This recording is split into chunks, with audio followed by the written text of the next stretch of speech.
Bonjour Julien. Bonjour, Alors c'est un plaisir pour moi de te recevoir. merci, plaisir partagé. Voilà, on a été en contact avec les produits qui sont les produits de ta société, Oui, la société Pianto.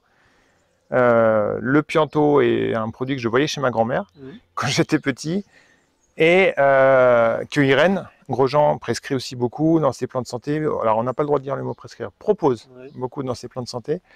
Voilà, et que nous aussi on utilise et on avait envie d'en savoir un peu plus. Donc euh, on a on a pris contact avec toi et voilà, on avait envie d'évoquer quelques sujets autour desquels tu travailles parce que tu es microbiologiste de formation Exactement.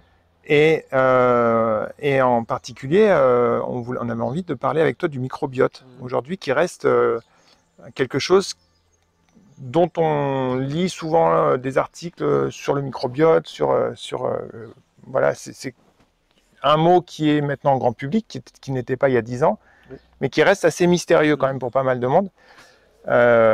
Et voilà, donc j'ai le plaisir de pouvoir en parler avec toi et en particulier, est-ce que tu peux nous expliquer un petit peu qu'est-ce que le microbiote et où est-ce qu'il s'arrête et où est-ce qu'il commence? Parce que Oui, oui, oui, c'est un peu ça la question quand très même. bien. Déjà, merci pour l'invitation, Avec un plaisir. plaisir.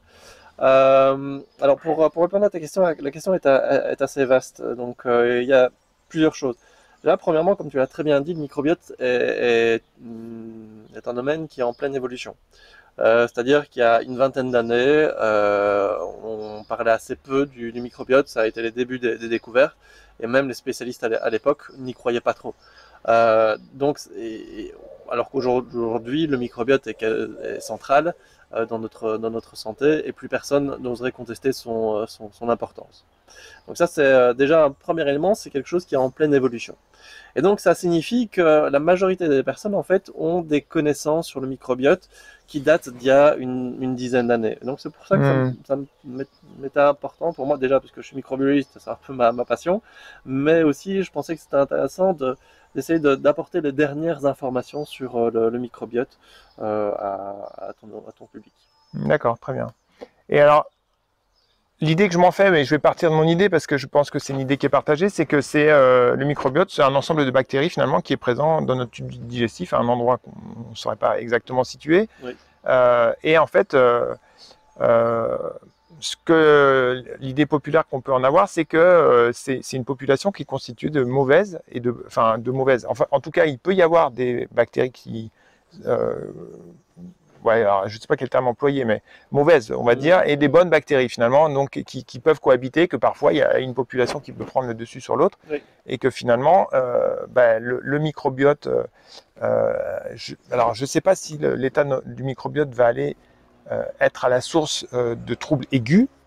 Mais en tout cas, par contre, moi, ce que j'ai et ce qui est véhiculé dans le conscient collectif, c'est que le microbiote a un impact sur des choses qui sont plutôt chroniques. Mhm. Est-ce que c'est à peu près alors, est-ce que la zone dont je te parle Oui. correspond à la réalité? Alors, il y a deux points très importants dans ce que tu viens de dire. Le premier, c'est les bonnes et mauvaises bactéries. Ça, j'y reviendrai un tout petit peu après. C'est un concept qui est, comme je disais, qui était correct il y a une dizaine d'années, mais D'accord. aujourd'hui qui n'est plus tout à fait d'actualité. Et puis l'autre point, c'était sur l'importance du microbiote sur la santé.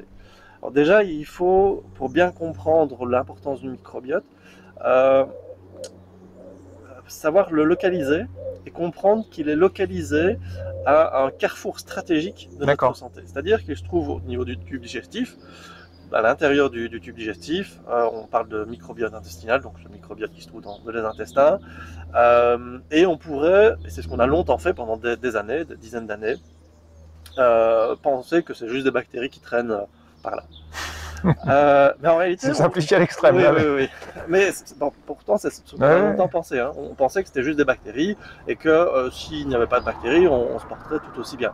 Ça a vraiment été pendant des siècles, enfin pendant des dizaines d'années, pendant la seconde partie du XXe siècle, d'accord, ça a été la pensée dominante. dominante. Euh, En fait, quand on constate que le microbiote est situé dans les intestins, que nos intestins, c'est également 70% de notre système immunitaire, Mais que c'est également une concentration impressionnante de neurones et de neurotransmetteurs, c'est à très tel, récent aussi, ouais. exactement, à tel point qu'on nomme l'intestin parfois le deuxième cerveau.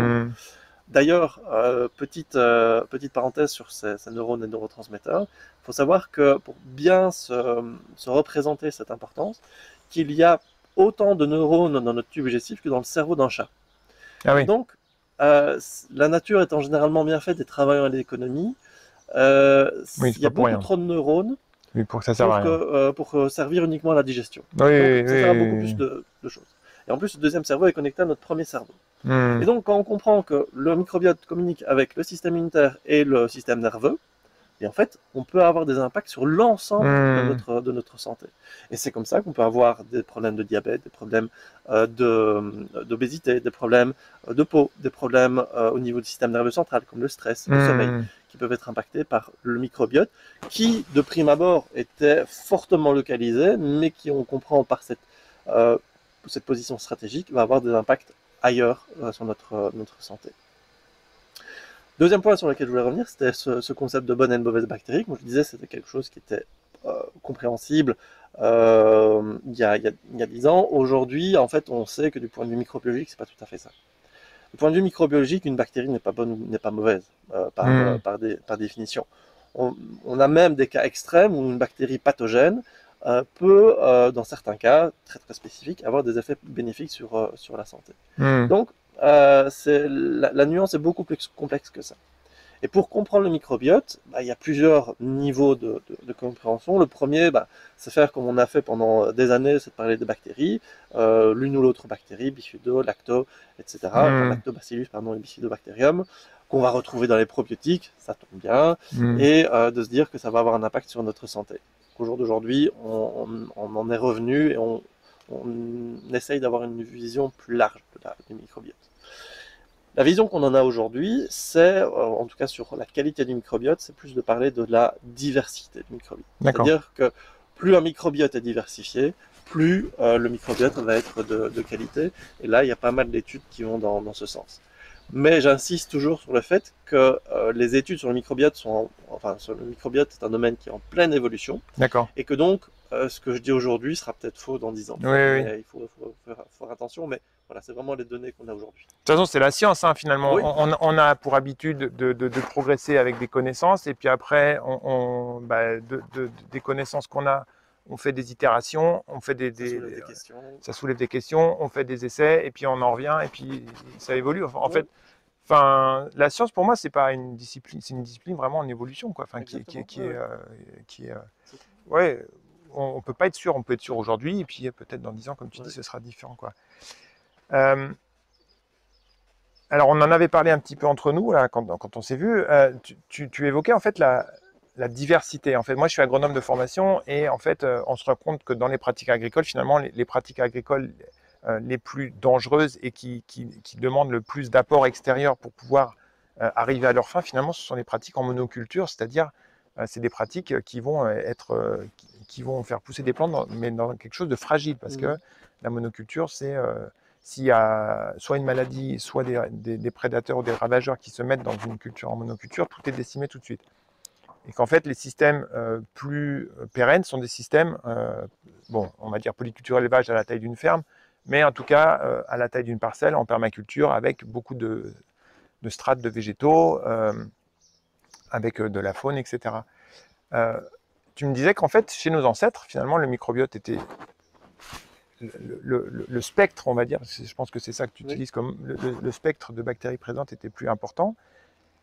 Est-ce que tu peux me parler un petit peu de comment peut varier le microbiote Ok. chez un adulte et comment il a varié historiquement Oui. aussi?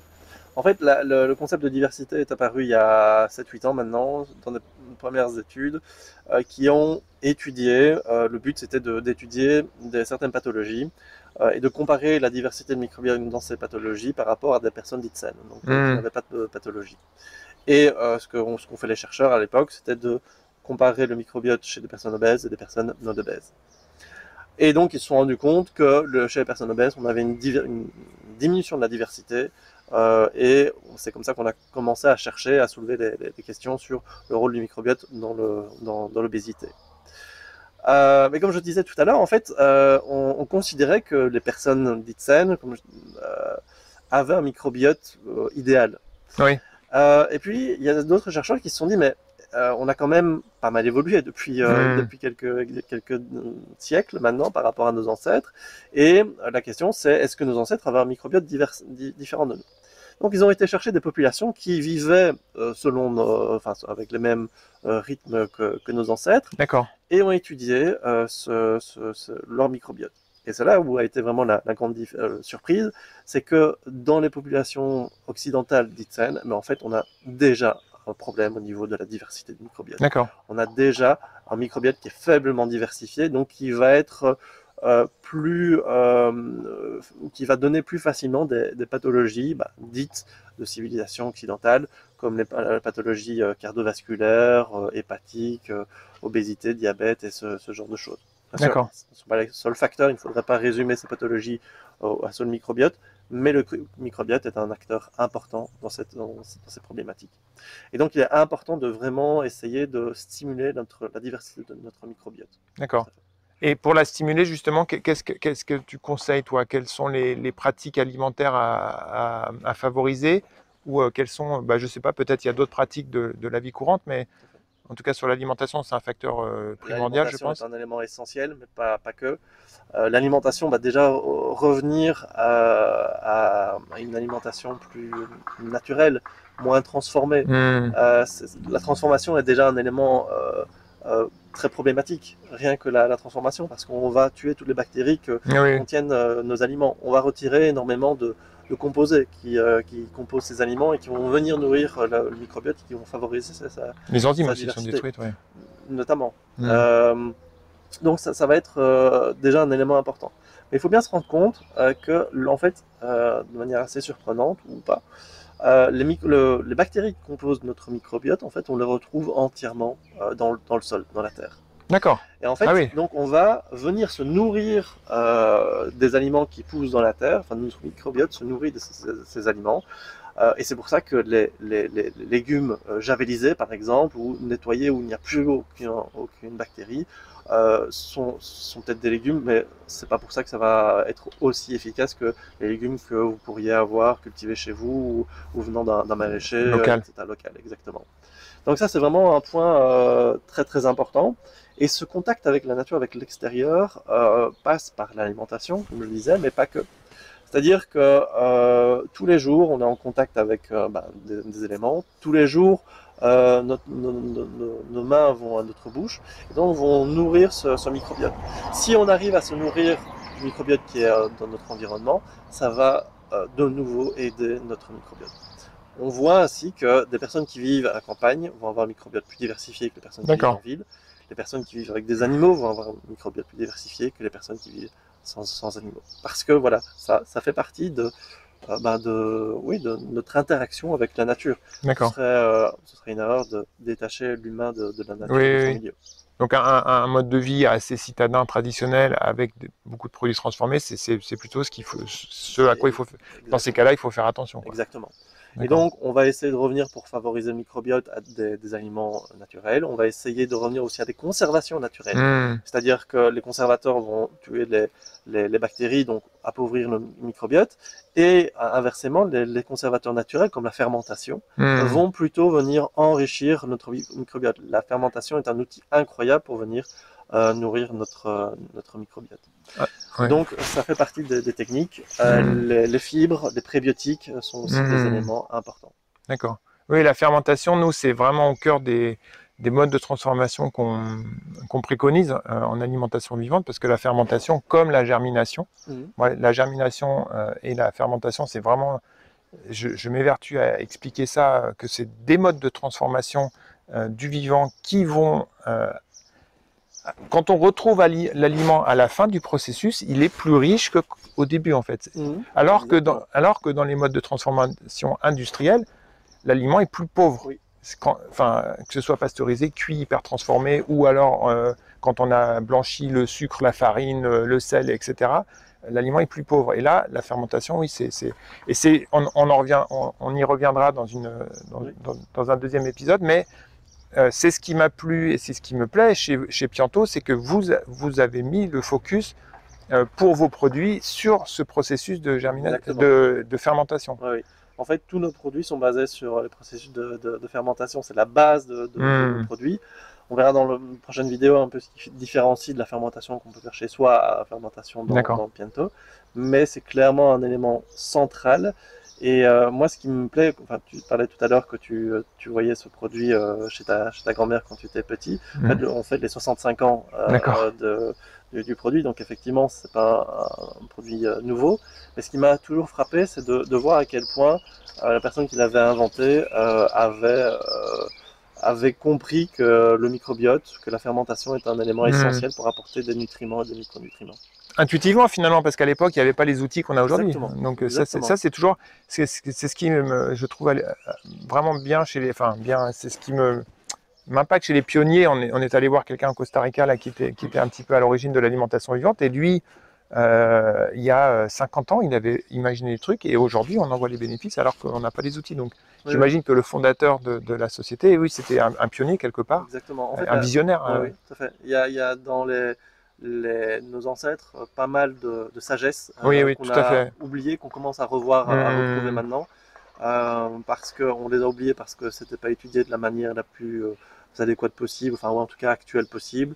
Mais c'est une erreur, il y a énormément de sagesse là-dedans à retrouver. Et la fermentation est un élément essentiel. Ok, mais je te remercie beaucoup, Julien. Merci beaucoup. Avec plaisir. À bientôt.